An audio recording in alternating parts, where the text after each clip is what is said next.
खजुराहो बुंदेलखंड के इस खूबसूरत स्थान पर आकर के हमारी सरकार के गठन के बाद जैसा हमारी सबकी प्रायोरिटी है, बुंदेलखंड में केन बेतवा नदी जोड़ो के माध्यम से यशस्वी प्रधानमंत्री के द्वारा ये अद्वितीय सौगात नदी जोड़ो अभियान के माध्यम से मिली थी, जिसके कारण से बुंदेलखंड का, मध्य प्रदेश का और उत्तर प्रदेश का ये दोनों इलाके मिलाकर के सिंचाई के लिए, उद्योग के लिए, पीने के पानी के लिए बुंदेलखंड की सारी चीज़ों में से केवल एक ही काम की कमी थी, पानी की।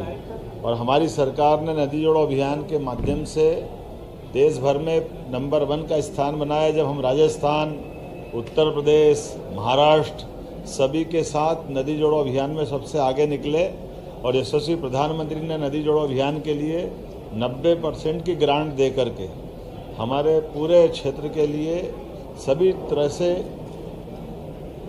जैसा मैंने पूर्व में उल्लेख किया, पीने के पानी, औद्योगिकरण और सिंचाई के लिए पर्याप्त रूप से जल राशि का प्रयास किया।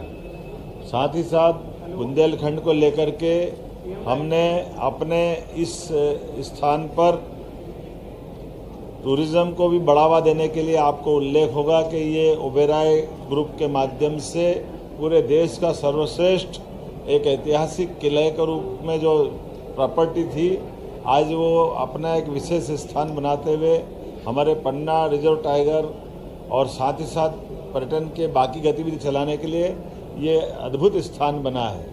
हमने टूरिज्म के साथ साथ माइनिंग सेक्टर में भी, जैसे हीरा को जीआई टैग दिलाया, पन्ना के अंदर मेडिकल कॉलेज, कटनी के अंदर मेडिकल कॉलेज, हमारे अपने छतरपुर में मेडिकल कॉलेज अगले साल तक प्रारंभ हो ही जाएगा। टीकमगढ़ का और सारे क्षेत्र की दृष्टि से एक एक करके हर क्षेत्र में school, college, medical college, hospital, उद्योग धंधे की दृष्टि से कई सारी सौगातें कल हमारी कैबिनेट में भी आने वाली है।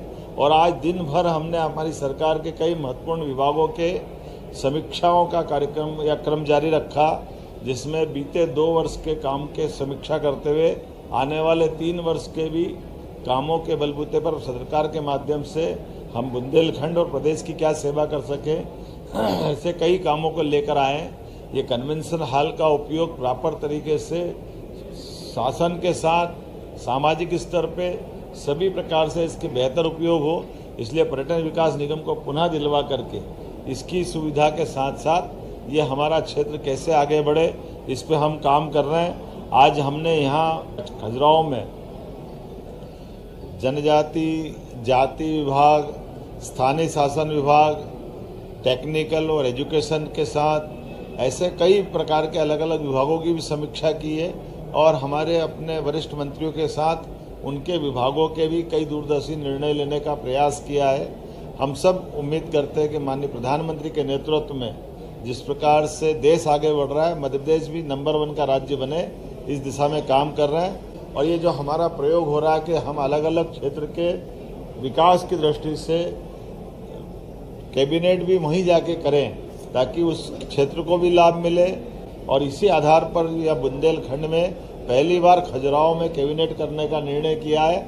और जैसा कहा कि केवल कैबिनेट करने नहीं आए, कैबिनेट के माध्यम से कई सारी सौगातें भी दिलाएंगे। और कल से आज तक लगातार 3 दिन तक एक तरह से मैं खुद भी यहाँ हूँ और मेरे सारे माननीय मंत्रीगण इस पूरी मीटिंग और आयोजन में जुड़ रहे हैं। ये हमारे लिए सौभाग्य की बात है।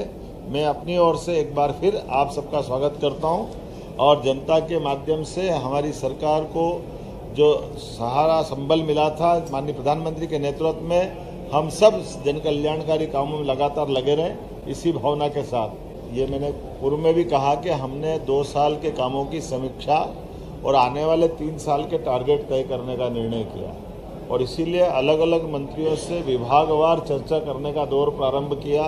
एक दौर विधानसभा के दरमियान से वहाँ चला था, बाकी का अभी आया है और कुछ और बचेगा। लेकिन इसके बाद हमारी अपनी इसी महीने के अंदर और बड़ी सारी सौगातें मिल रही है।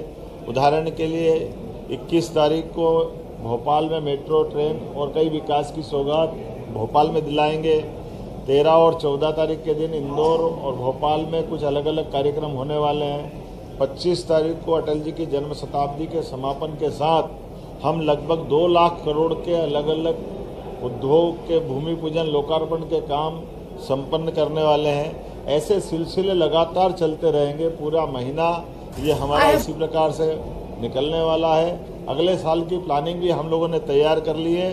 अगला साल एग्रीकल्चर से जुड़े हुए सभी प्रकार के कृषि आधारित उद्योग, कृषि से आय बढ़ाना, हार्टिकल्चर से जोड़ करके किसानों की आय कैसे बढ़े, इरिगेटेड एरिया कितना बढ़े, बिजली सोलर से और बाकी जगह से कैसे अधिक से अधिक सस्ती मिले, ऐसे कई काम लेकर अगले साल भी हम अपने शासन की योजनाओं से जन कल्याणकारी भाव को लगातार आगे बढ़ाएंगे। बुंदेलखंड के लिए हमारा उद्योग से जुड़ा हुआ एक बड़ा निर्णय आने वाला है और बुंदेलखंड की पर्यटन की गतिविधियों को बढ़ावा देने के लिए भी, पुरातात्विक गतिविधियों को बढ़ावा देने के लिए भी हम कटिबद्ध हैं। एजुकेशन के लिए जैसे उल्लेखनीय कि बुंदेलखंड में हमारी सरकार बनने के बाद ही हमने रानी अवंतीबाई के नाम पर सागर में एक विश्वविद्यालय दिया। महाराजा छत्रसाल विश्वविद्यालय के लिए पर्याप्त धनराशि देकर वो बन ही रहा है।